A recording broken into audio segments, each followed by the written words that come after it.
makers, and welcome back to my channel. It's been a while, so today I have a short video showing you how to refurbish a thrifted table. Let's go! This is the table I will be refinishing today. I purchased it from my local Goodwill. It was $10, but because I am a silver member and racked up some points, I had $10 in rewards points and got it for free. Yes, free. Now, it looks to be brass with a nice glass top. Could be vintage, could be from Home Goods, who cares, right? I'm gonna be honest with you. It is rusted, pitted, and scratched, and therefore I'll be painting it. For those of you who are about to comment that I ruined this piece, maybe, but it's not going in your house, is it? So it doesn't matter. But thanks for the critique. All right, let's start. For today's video, I will be taking down the current finish of the table with a light sanding block and 000 grade steel wool. Once it's nice and sandy, I'll be cleaning it with my Odorless mineral spirits and my trusty paper towels. Then I'll be painting it with my choice of French Beige by Rust-Oleum and sealing it with Matte Clear by Rust-Oleum. I'll be covering my yard with this dirty tarp so I don't get in trouble, and I'll be wearing this on my face so I can remain breathing.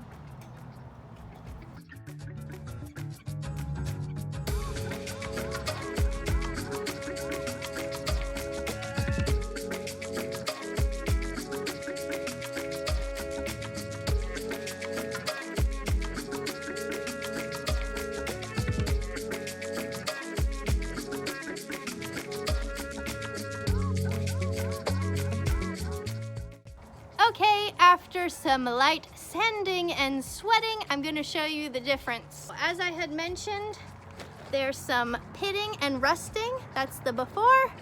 And over here, it's nice and smooth. Still, you will notice not too much of a difference, but as long as the surface is smooth and the scratches help adhere the paint to the metal, then that's all we need. Let's keep going.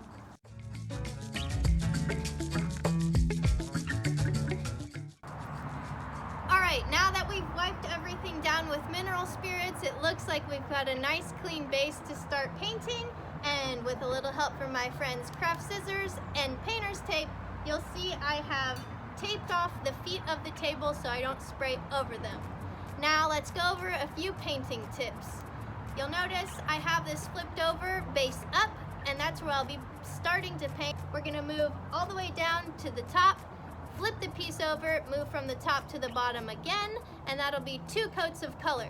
Then we'll repeat that process for 2 more coats of clear matte spray paint. That'll be 4 total coats of paint. Now, here's a few tips for those of you who are listening. While spraying, remember to stay 6 to 8 inches away from your piece, spraying in a horizontal motion, nice and evenly, remembering to leave at least 1 inch gap between lines so you don't create overspray and drip.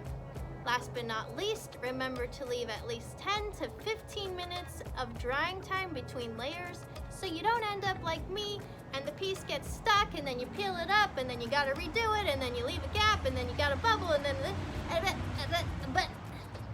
Alright, so now that I've explained all that, let's see it in action.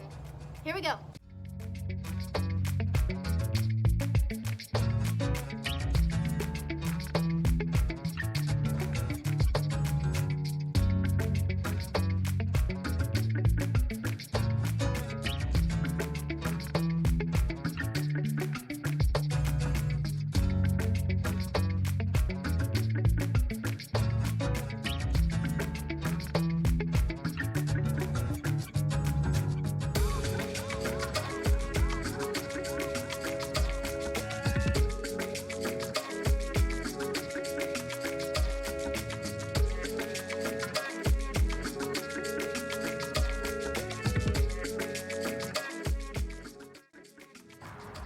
Guys, as promised, that was 4 coats of paint, 2 coats of color, 2 coats of sealant, and this is where we ended.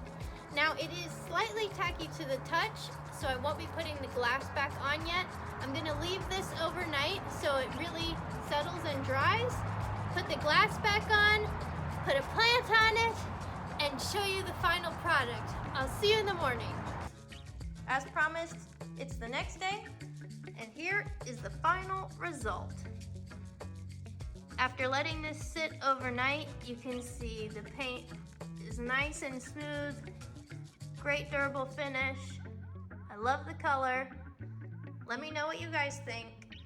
Thanks for joining me, and until next time, makers, bye. My glasses are still crooked. But today I decided to here. And today I've got a Does this look crazy? Do I look crazy? Yes.